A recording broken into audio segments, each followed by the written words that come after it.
Depuis plus d'un an, May s'endort en pleurant. Chaque nuit, elle fait des cauchemars, mais elle dit que ceux-ci sont encore meilleurs que la réalité qu'elle vit. Chaque jour est une lutte pour trouver de la nourriture afin de nourrir ses 2 enfants. May est enceinte de 4 mois. Elle vendait du maïs bouilli à l'extérieur des bars dans un quartier de divertissement maintenant fermé dans la ville touristique de Pattaya. Son compte bancaire est vide, tout comme son frigo.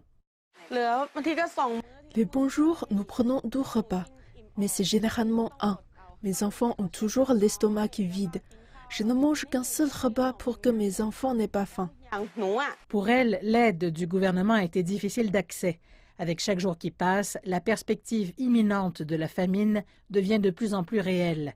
Les organismes de bienfaisance et le secteur privé ont comblé les lacunes laissées par l'État.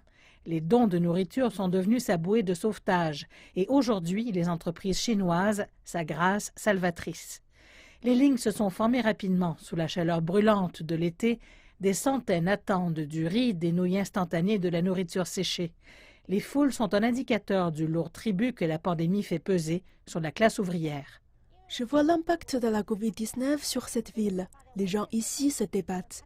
J'ai vu d'autres entreprises distribuer de la nourriture et des gens qui faisaient la queue à partir de 4 heures du matin. Alors j'ai senti que j'avais besoin d'aider. Après des mois de pratiquement aucun revenu, de nombreux habitants de cette ville ont été poussés au bord de la pauvreté. Le nombre de sans-abri augmente au fur et à mesure que les entreprises ferment et que la crise économique s'aggrave. La situation est déjà sombre, mais pour beaucoup, les choses sont sur le point d'empirer davantage. Ces scènes sont aussi surréalistes que terrifiantes. Cette ville est devenue le fantôme d'elle-même, un tableau de rues désolées et d'entreprises fermées. Des pancartes à louer et des devantures fermées s'étendent le long des rues, alors que des milliers de personnes désespérées recherchent un emploi dans une ville où il n'y en a plus. On espérait que les choses iraient mieux.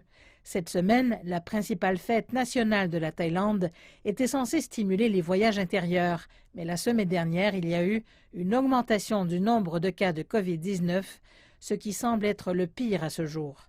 À un moment où nous sommes confrontés au chômage de masse et que l'économie est mauvaise, le gouvernement n'est pas en mesure d'aider toutes les familles.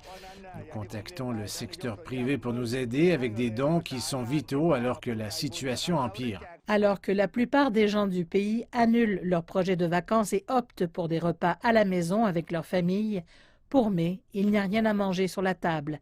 Son réfrigérateur reste vide et la nourriture se fera encore rare.